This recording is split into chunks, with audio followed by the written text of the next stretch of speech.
This next graph is the second type of graph used when you have a grouped frequency distribution. This is called a frequency polygon. Unlike the histogram, which was a bar type graph, the frequency polygon is a line type graph. In this graph we have frequency on the vertical scale, and we use class midpoints along the lower scale. The image we're going to have is a series of line segments connecting the tops, and when we get done, we're going to, for convenience and visual effect, we're going to tie that down on both sides to give it a mountain type shape. Okay.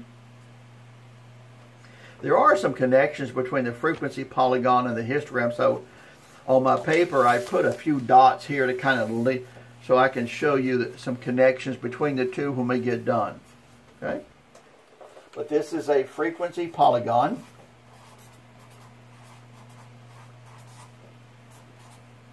P-O-L-Y-G-O-N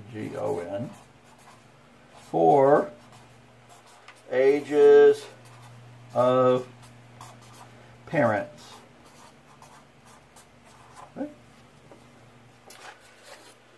Our vertical scale is our frequency scale.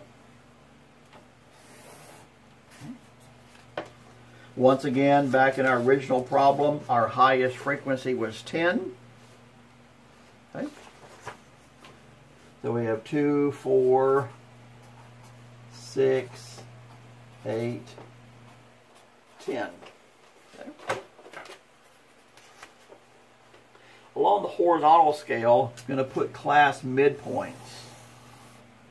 Okay.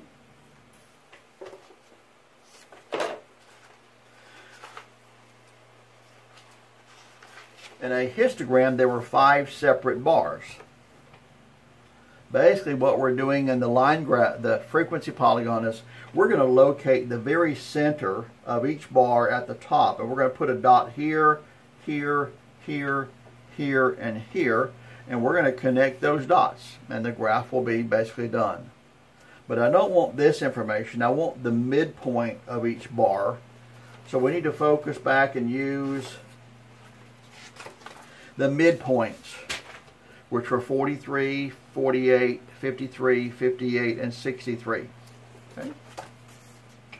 So I'm going to start here, put a 43, and then measuring outward, putting a gap here, 43, 48, 53, 58, and finally 63. Okay.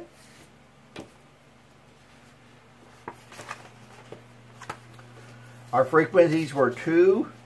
So for the first group, the bar was 2 inches too high, then 3, then 7, then 10, and then 1. Okay. Let's double check. 2, 3, 7, 10, and 1. I have 2 above 43, 3 above 48, and so on. The next step is to connect each of these pairs of dots with line segments going from left to right.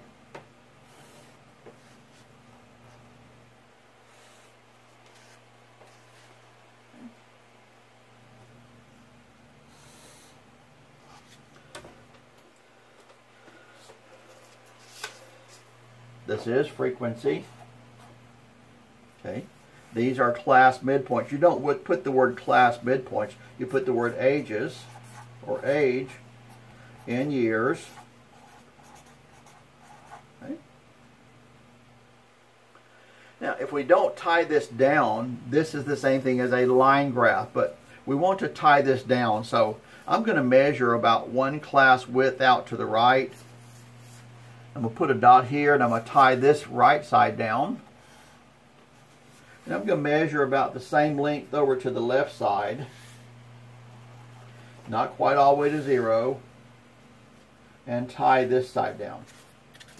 These don't represent data values. These are simply ways to give a complete kind of mountain shape increasing and so forth to the whole graph. Okay. Title of the graph is Ages of Parents, n equals 23. Okay. I'm going to do something here, see if you catch on. If you can look carefully at this and look through and see through the bottom, you can see the faint outline of the histogram below that we drew moments ago, and now you see the frequency polygon.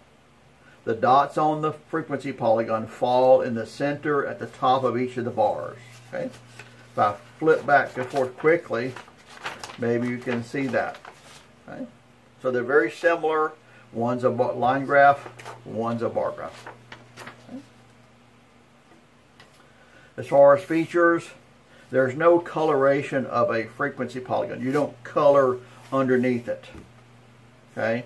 The main thing is you tie each end down to the data axis.